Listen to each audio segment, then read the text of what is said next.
الحمد لله والصلاة على نبيه محمد وآله وأصحابه أجمعين.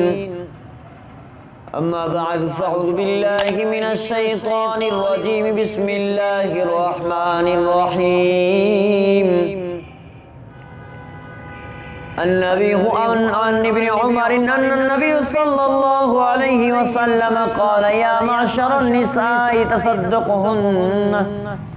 تصدقن وأكثرن الاستغفار فإني رأيتكن أكثر أهل النار. فقالت امرأة منهن جزا له وما لنا يا رسول الله أكثر أهل النار؟ قال تكثرن اللعن وتكفرن العشير وما رأيت من ناقصات عقل إلى آخر أو كما قال عليه الصلاة والسلام. عزیزان ایمان میرے محترم سامعین مکرمین، اللہ کے بڑے احسان اور کرم و نوازی ہوئے جو رب کائنات کے فضل و کرم سے ہمارے درس حدیث کا پروگرام جاری ساری ہے. ایک تھوڑی سی لمبی حدیث جو ہے نا آپ حضرات کے سامنے دین کا نقصان کے حوالے سے کہ بھئی نبی علیہ السلام سے حضرت ابن عمر رضی اللہ عنہ روایت کی. ایک دفعہ میرے محبوب صلی اللہ علیہ وسلم سے حضرت ابن عمر رضی اللہ عنہ فرماتے ہیں کہ نبی علیہ السلام ایک دفعہ مجلس میں بیٹھے ہوئے تھے. فرمایا معاشر النساء، اے عورتوں. میرے محبوب صلی اللہ علیہ وسلم نے عورتوں کو مخاطب کر کے فرمایا اے عورتوں، آپ کثرت سے صدقہ کیا کرو اور کثرت سے استغفار پڑھا کرو. اللہ اکبر کبیرہ. دوزخ میں نبی علیہ السلام نے فرمایا خدا کی قسم میں دوزخ میں عورتوں کی کثرت دے کے آیا ہوں. تو صحابہ اکرام رضوان اللہ اجمعین کے کچھ عورتیں جو صحابیات تھے سوال کرنے لگے یا رسول اللہ عورت میں عورتوں کا دوزخ میں کثرت کا ہونا، یا رسول اللہ ہمیں سمجھ میں نہیں آیا کہ عورتیں زیادہ کثرت میں جہنم میں کیوں ہوں گی.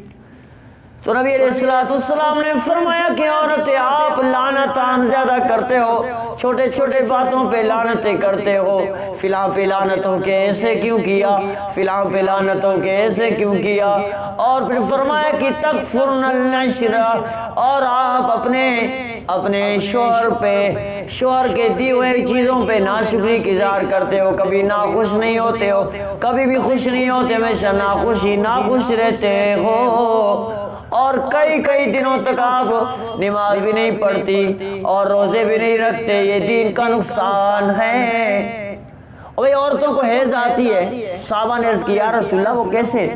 فرمایا وما نقصان العقل. اور نبی علیہ السلام نے فرمایا کہ آپ عقل میں بھی کم ہو. اور عقل میں کم ہونے کا یہ ہے کہ آپ کو یہ ہوا کہ دو مرد کے شواہد ایک اور ایک مرد کے بدلے میں دو عورتوں کی شواہد، یعنی کہ شواہد میں بھی کمی ہو گئی. پھر فرمایا قال اما النقصان العقلی فشہادت امراتین.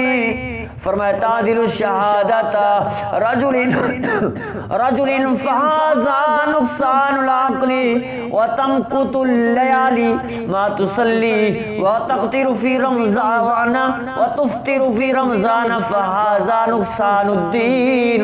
یہ کئی دنوں کا روزانہ رکھنا، کئی دنوں تک نماز نہ پڑھنا حیض کی حالت میں. صحابہ اکرام نے روایت کی ولفظ البخاری، امام بخاری نے الفاظ بڑھائے الیس اذا حاضت لم تصلی ولم تصم قلنا بلا قال فذلك من نقصان دینہ. فرمایا کہ آپ کئی دنوں تک حیض کی وجہ سے نماز نہیں پڑھتی ہو اور کئی دنوں حیض کی وجہ سے روزے نہیں رکھتی، یہی تو دین کا نقصان ہے. بھئی ایک تو حیض کی وجہ سے نماز نہ پڑھے اور بعد میں لعنتوں کی وجہ سے ان کی نماز کٹ جائے تو یہ دین کی نقصان نہیں تو کیا ہے؟ میرے عزیز بہنوں، میرے عزیز ماؤں، آپ اپنے یہ لعنتان کا سسٹم ختم کرو. اکثر عورتیں اپنے بچوں کو بد دعائیں دیتی ہیں میری بہن میری ماں آپ ڈرا کرو، آپ جب کبھی بھی جب بھی دعا کیا کرو۔ ایک واقعہ سناتا ہوں، حضرت امام کعبہ حضرت عبد الرحمن سدیس برکاتہ العالیہ اللہ تعالیٰ اس کے اوپر اللہ اس کی زندگی دراز کرے فرماتے ہیں یہ میں کعبہ کا امام بن چکا ہوں، یہ میرا کمال نہیں، یہ میری ماں کی دعا کا کمال ہے۔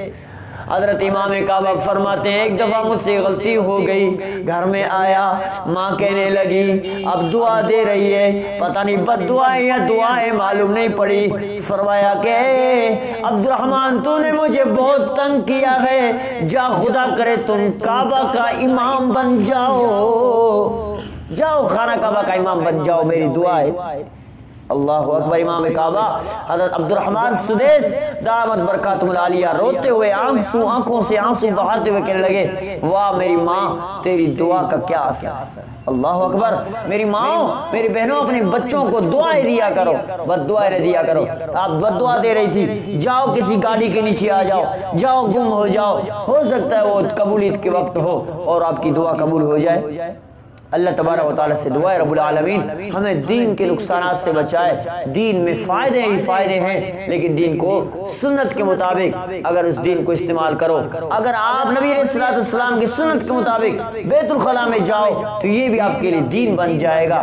اگر آپ نے کعبۃ اللہ میں سنت کا طریقہ چھوڑا، کعبۃ اللہ میں گئے ہو، وہی کعبۃ اللہ میں جانا بھی آپ لوگوں کے لیے نقصان بنے۔ اللہ تبارک و تعالیٰ سے دعا ہے رب العالمین عمل کرنے کی توفیق عطا فرمائے۔ وآخر دعوانا الحمدللہ رب العالمین۔